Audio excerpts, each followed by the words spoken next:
Muitos acreditam conhecer a história de Isildur apenas pelo que viram nas telas.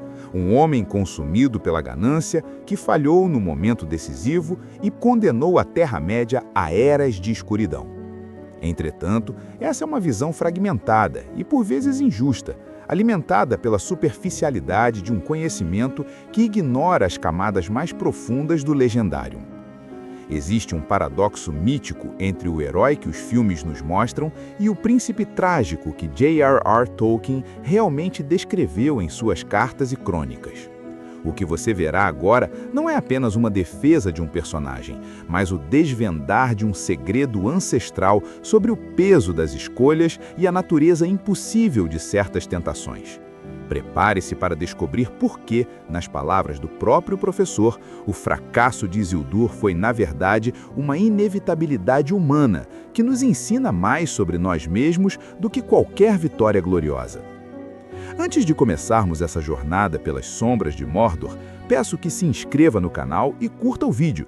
Sua interação é o que mantém a chama de Gondor acesa por aqui, permitindo que mais histórias sobre este mundo fantástico sejam contadas por A Sentinela de Gondor.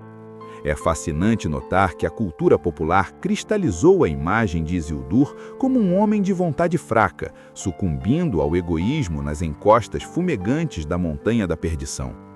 Contudo, as crônicas originais e as palavras do próprio professor Tolkien revelam uma camada de complexidade que as lentes cinematográficas, em sua necessidade de síntese, acabaram por obscurecer.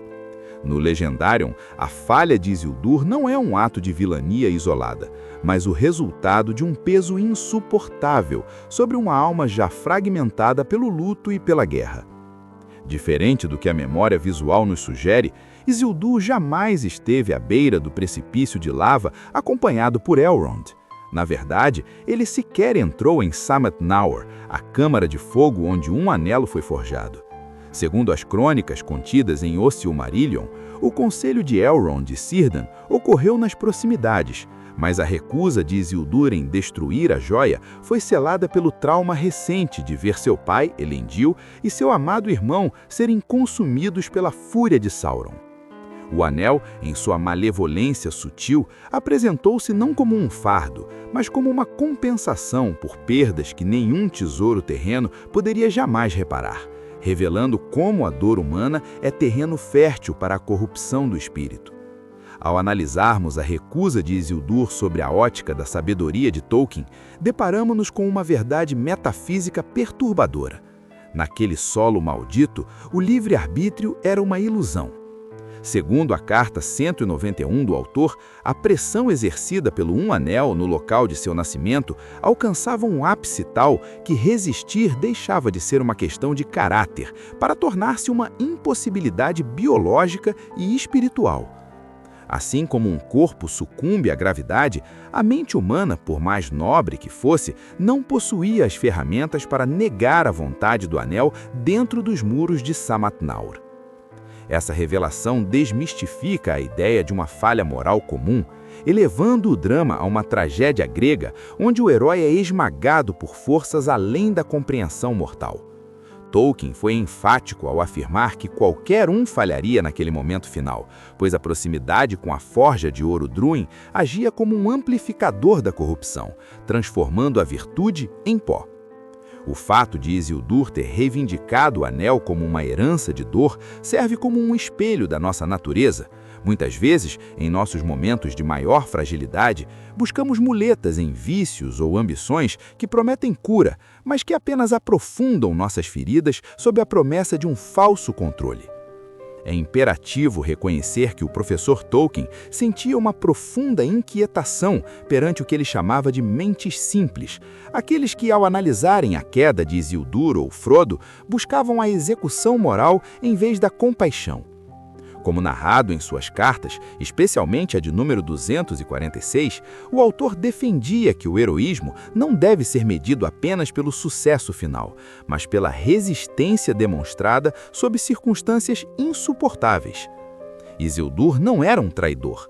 Ele era um homem de estatura mítica que, antes de ser subjugado pelo Anel, foi o baluarte da resistência contra a sombra em Númenor, enfrentando perigos que fariam empalecer os maiores guerreiros de épocas posteriores. A indignação de Tolkien com leitores que exigiam de seus personagens uma perfeição sobre-humana reflete uma lição profunda sobre a condição humana. A complexidade de uma situação pode ser invisível para quem observa de fora. Exigir que Isildur ou Frodo triunfassem, onde a própria natureza do mal tornava a vitória impossível, é ignorar a fragilidade que nos torna humanos. Ao compreendermos que o herdeiro de Elendil lutou contra um poder que rivalizava com as técnicas de tortura e ruptura de personalidade mais cruéis, passamos a vê-lo não como o homem que falhou, mas como o herói que carregou um peso pesado demais para qualquer ombro mortal, mantendo sua dignidade até o amargo fim nas águas do Anduin. Ao revisitarmos a tragédia de Isildur, somos confrontados com uma pergunta que ecoa além das fronteiras da Terra-média. Até que ponto somos senhores de nossas vontades quando o peso do mundo e das perdas pessoais se torna esmagador? A sabedoria contida nos mitos de Tolkien nos convida a olhar para as nossas próprias falhas e para os erros alheios com uma lente de maior compaixão e profundidade. Na vida real, assim como em Sammath Naur, muitas vezes enfrentamos pressões que testam os limites de nossa natureza. Será que temos o direito de julgar aqueles que sucumbem sob fardos que nós mesmos nunca fomos chamados a carregar? Que a história de Isildur nos ensine que a verdadeira sabedoria não reside na busca por uma perfeição impossível, mas na compreensão da complexidade do coração humano e na coragem de continuar a luta mesmo quando a sombra parece intranssuperável. Agradeço imensamente por você ter acompanhado esta crônica até o fim. Se este mergulho nas profundezas da mitologia de Tolkien trouxe uma nova luz ao seu entendimento, não esqueça de se inscrever e deixar o seu gostei.